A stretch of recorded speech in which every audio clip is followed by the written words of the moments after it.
Are Hindu cycles of creation and dissolution scientifically connected to the Big Bang and a possible Big Crunch? Or do they offer philosophical parallels expressed through a fundamentally different language? Welcome to the Deep Dive.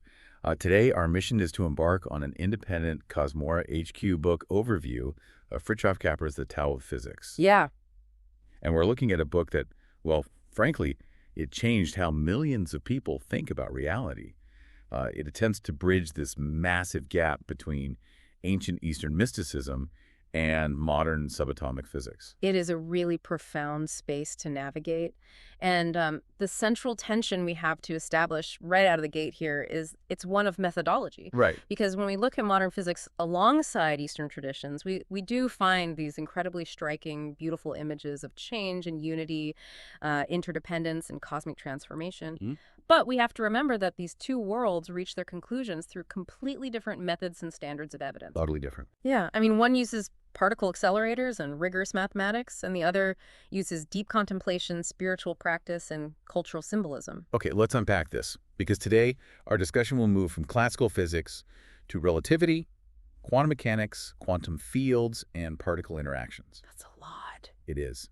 And then we'll explore Hindu philosophy, Buddhism, Taoism, and the cosmic dance metaphor before diving into interconnectedness, the Big Bang, possible cosmic recollapse, and finally, the limits of comparing mythology with scientific models. And as we navigate that rather ambitious roadmap, our goal is really to maintain a balance. Right. We want to appreciate why Capra's comparisons feel so universally insightful, but we also must do the rigorous work of distinguishing a metaphorical resemblance from an experimentally supported equivalence. Yeah, like we can't let poetry masquerade as peer-reviewed science. Okay. I do love the poetry, though, because it gives us a vocabulary for the unimaginable. But before we get to the mystics, I think we have to talk about why a physicist in the 1970s was looking toward ancient texts in the first place. Right, the crisis in physics? Yeah. The scientific worldview didn't just evolve, it fundamentally shattered. Because for centuries, we had this classical Newtonian model of the universe. Think of it like a giant, perfectly predictable clockwork machine. Or like a universe made of tiny, solid Lego bricks. You had absolute space, absolute ticking time, and if you knew the position and momentum of every gear, you could calculate the entire future of the universe. And that Newtonian model felt right because it perfectly describes our everyday human experience. You know, if you throw a baseball, it follows a predictable arc. Yeah. But modern physics took a sledgehammer to that clockwork. It really did. The first major blow was Einstein's relativity. He demonstrated that space and time are not a rigid, static stage where events happen. They are actively woven together into a dynamic fabric, a space-time geometry. Wow. So if you are moving incredibly fast or you are near a massive object like a black hole, your actual measurement of a second or a meter changes compared to someone else. The stage itself bends and warps. The clock literally melts. Yeah. But Einstein's melting clock was just kind of the warm-up act, right? Right. Because quantum mechanics was what really broke the machine. Oh, absolutely. We started looking at the subatomic world and found that those tiny, solid Lego bricks just didn't exist. Instead, we found quantum states and probabilities. And when we push even further into quantum field theory, we realize that the universe isn't a box of objects. No. It's more like a silent ocean. That is a highly effective way to visualize it, because in modern particle physics, what you and I call a solid particle, say an electron, is actually just a temporary excitation, a little wave splashing on the surface of an underlying electron field. The universe is defined by particle and antiparticle creation, underlying mathematical symmetries, and continuous dynamic interactions. So the building blocks aren't blocks at all. Right. They are temporary expressions of energy. Which naturally leads us to the concept that just breaks everyone's brain, which is quantum entanglement. Oh, boy. Yes. We're told it's this spooky phenomenon where naive separability just completely fails. Two particles interact, they become entangled, and suddenly measuring the spin of one particle instantly correlates with the state of the other, even if they are a galaxy apart. It sounds like magic. It does, but we do need to apply the brakes here and correct a very stubborn pop culture myth. Okay, lay it on me. The scientific definition of entanglement you just gave is accurate. It proves that certain quantum systems cannot be described independently of one another. The correlation really is instantaneous. Right. However, entanglement does not demonstrate some universal mystical consciousness, nor does it allow for controllable, faster-than-light communication. Wait, really? So if I travel to Mars, I can't use a box of entangled electrons to instantly text you back on Earth? You cannot, because to actually read the message, you still need a classical channel of communication, like a radio wave traveling at the speed of light. Oh, I see. To compare our measurements. So the correlation is instantaneous, but information transfer is strictly bound by the speed of light. Okay, got it. Still, even without the sci-fi applications, you can totally see why Capra's mind was blown by this. Physics had uncovered a universe that completely resisted our everyday, literal either-or language. And he realized that certain Eastern traditions had spent thousands of years developing vocabularies for realities that transcend those rigid categories. Yes. But let's be careful not to lump all of this into one generic Eastern philosophy bucket, because they are distinct. Very much so. Let's look at Buddhism first.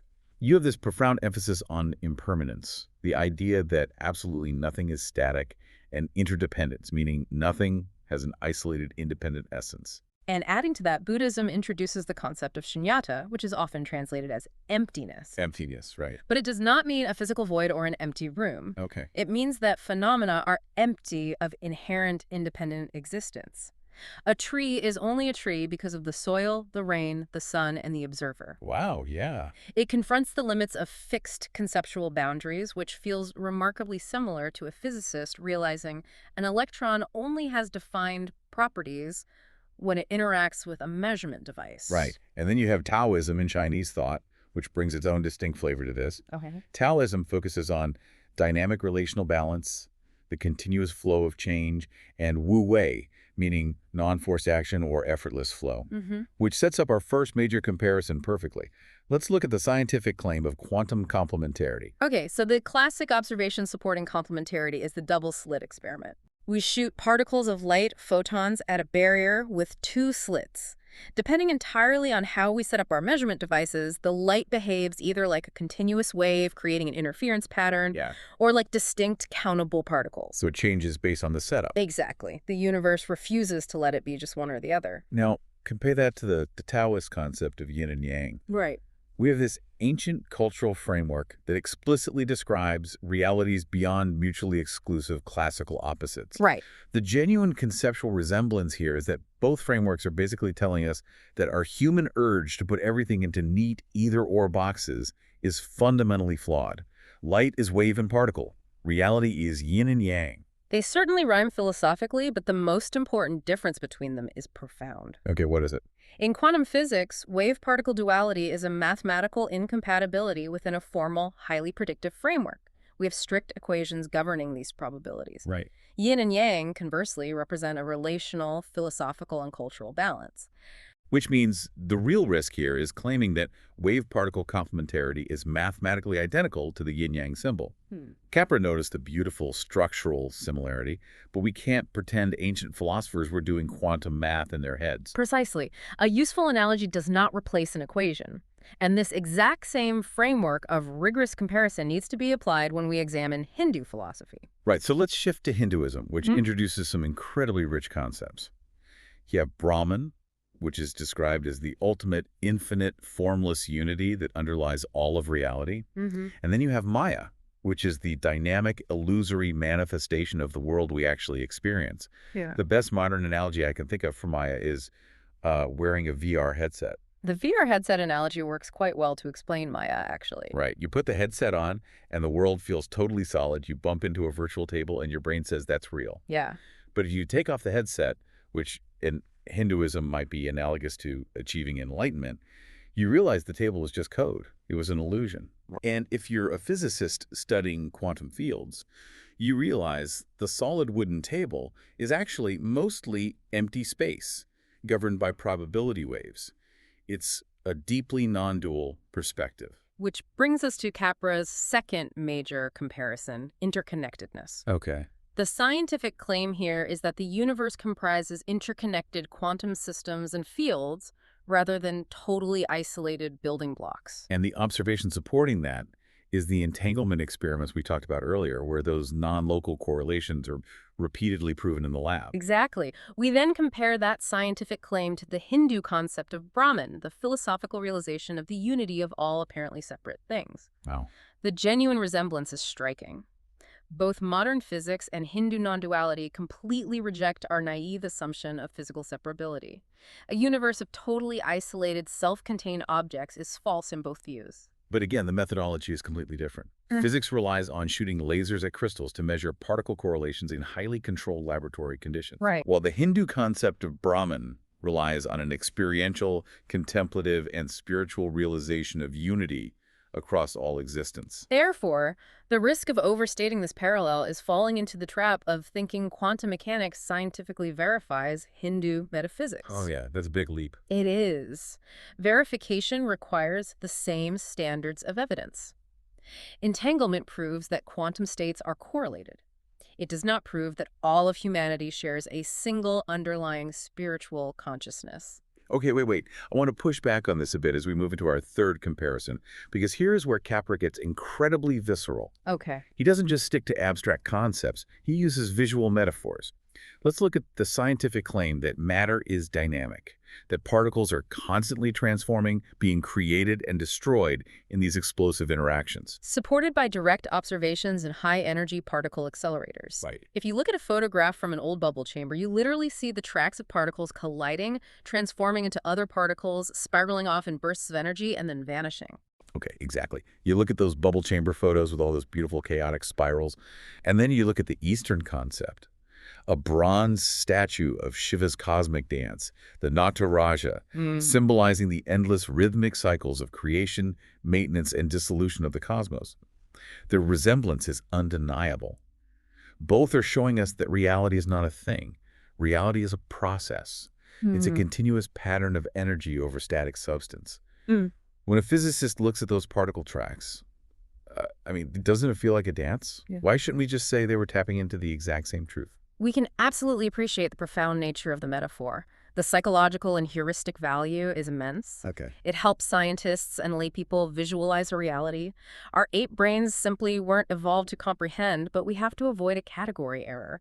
A category error being confusing the map for the territory. Confusing the poetry for the peer-reviewed paper. Ah. Physics uses mathematical scattering amplitudes, Feynman diagrams, and strict conservation laws of energy and momentum to describe these interactions. Shiva's dance is a deeply rich, religious, literary, and symbolic motif. So the risk is retroactive matching. Yes. We have to explicitly correct the misconception that a beautiful particle physics diagram is observational proof of the cosmic dance. Right. We cannot claim that ancient Sanskrit texts contained modern equations hidden within their verses, or that Shiva's dance is a literal mathematical model of particle physics. It is a stunning reflection of the human mind trying to grasp change, but it is not science. Point taken. We can admire the poetry without turning the poet into a quantum mechanic. Exactly. Let's zoom out now. We've been swimming in the subatomic world, but Capra's book also looks at the entirety of space-time, the macrocosmos. Let's start with the origins. In science, we don't just guess that the universe had a beginning. Right. The observational foundations of the hot Big Bang are incredibly robust. Like what? Well, we observe cosmic expansion. When we look at distant galaxies, their light is redshifted, meaning they are moving away from us. We can measure primordial element abundances, the exact ratios of hydrogen and helium forged in the extreme heat of those first few minutes. Wow. And we have the cosmic microwave background, or CMB, radiation. Which is literally the afterglow of that initial hot, dense state. Yes. But we should correct a very stubborn myth right now. When people hear Big Bang, they picture a grenade exploding inside an empty room. That is a crucial distinction. The Big Bang was not an explosion of matter into pre-existing empty space. Okay. It was the expansion of space itself. Think of a loaf of raisin bread baking in the oven. As the dough expands, all the raisins move away from each other. Oh, I like that. The dough is space. Everywhere was the Big Bang. So let's look at our fourth comparison. The scientific claim is a mathematically constrained model of a hot, dense, early universe that expanded into what we see today. Supported by the CMB radiation and the redshift of galaxies. We pair that with the Eastern concept of Brahmanda or Hiranyagarbha, which translates roughly to the cosmic egg or the golden womb. Right. We have this ancient mythology of a primordial seed containing all the potential of the universe, which then splits or expands to create the cosmos. And the genuine resemblance is that both frameworks share this powerful, intuitive imagery of primordial unity. Yeah. A dense, singular beginning that emerges into vastness. Yet, the difference is stark. One is a highly constrained mathematical model of evolving space-time metrics based on general relativity. The other is a beautifully symbolic creation narrative meant to convey spiritual meaning and our place in the cosmos. Therefore, the risk is the misconception that Brahmanda is mathematically or scientifically identical to a cosmological singularity. Right. It is a deeply resonant image, but it is not an astronomical measurement. So if the universe had a beginning, human nature dictates we immediately wonder about its end. And whether the whole thing just starts over again. This brings us to the deepest, most expansive comparison in Capra's book, The Ultimate Fate of the Universe. Right, so to understand the cosmic future, we first look at cosmic evolution.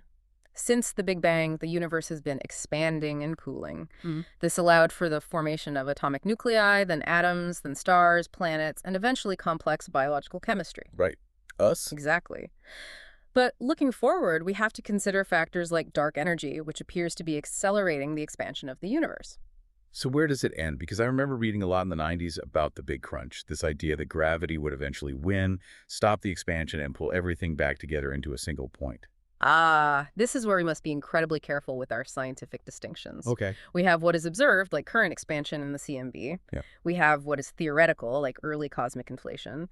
And we have what is highly model dependent or speculative, a future big crunch, or a bouncing cosmology where the universe expands and contracts infinitely, is heavily model dependent.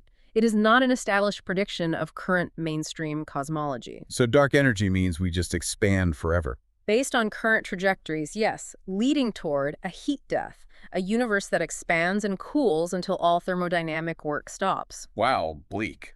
Well, however, recent dark energy studies have not conclusively determined the ultimate fate of the universe. The data leans heavily toward continued expansion, but physics always leaves room for new discoveries. That distinction is vital for our fifth and final comparison. The scientific claim here involves cyclic scientific cosmologies and bounce models. The speculative idea that our Big Bang was just the result of a previous universe collapsing. Supported by theoretical mathematical models attempting to bridge general relativity and quantum gravity, rather than direct astronomical observation of a past bounce. All right. Alongside this, we have the incredibly vast Eastern concept of Hindu cosmic cycles. The kalpas, which are essentially eons, pralaya, which is the period of universal dissolution, and the recurring creations of the universe, often described as the breathing in and out of the divine. The genuine conceptual resemblance is staggering. Both invoke deep time on a scale that humbles the human mind and a sweeping motif of recurring worlds. But the difference is that science relies on falsifiable mathematical mechanisms. The Hindu cycles belong to diverse textual and philosophical traditions. They aren't tracking thermodynamic entropy. They are focused on measuring spiritual epochs, moral ages, and the rhythmic nature of existence. Exactly. Or, to put it another way, the risk here is vastly overstating the parallel. Right. We must explicitly correct the misconception that pralaya scientifically predicts a big crunch. Furthermore, the fact that ancient Hindu texts use massive timescales spanning billions of years is historically fascinating, but it does not prove they possess prior knowledge of scientifically measured cosmic ages. So we've walked through the subatomic ocean, the cosmic egg, the theoretical futures, and the mythological dances. We have. We've seen these incredible reflections between two totally different ways of viewing reality. Ultimately, Capra's overarching point in the Tower physics was about what he called two ways of knowing. Yes, the analytical, rational, scientific inquiry versus the contemplative, intuitive, experiential approach. Yeah. As a final, balanced critique, we have to acknowledge that Capra's parallels are highly interpretive. They have been, and continue to be, heavily debated within the scientific community. Sure. A poetic analogy, no matter how elegant, simply does not replace equations, rigorous experiments, or falsifiable predictions. But you also can't deny that modern updates to physics, like the Standard Model, precision cosmology, and our growing, baffling understanding of dark energy, they still leave scientists grappling with a universe that is fundamentally dynamic, relational, and deeply interconnected. The classical language of solid objects and absolute time is dead. And when standard language fails us, the vocabulary of the mystics still feels surprisingly apt. It does. Both ways of knowing confront the extreme limits of everyday human language. They both look at the very fabric of reality and realize that our normal words fall short. Yeah. They just cross that frontier using different vehicles. Which is a perfect place to remind everyone that this has been an independent Cosmora HQ book overview, and not an official or complete audiobook. If this conversation sparked your curiosity, we highly encourage you to seek lawful access to the canonical work to read Fritjof Capra's full, nuanced argument for yourself. It is a journey well worth taking, provided you keep your critical thinking engaged and remember the differences in methodology. And as we leave you to ponder the cosmic dance, the mysteries of entanglement, and the limits of human knowledge, we want to leave you with one final thought to mull over. Can two traditions illuminate similar patterns of reality without making the same scientific claims?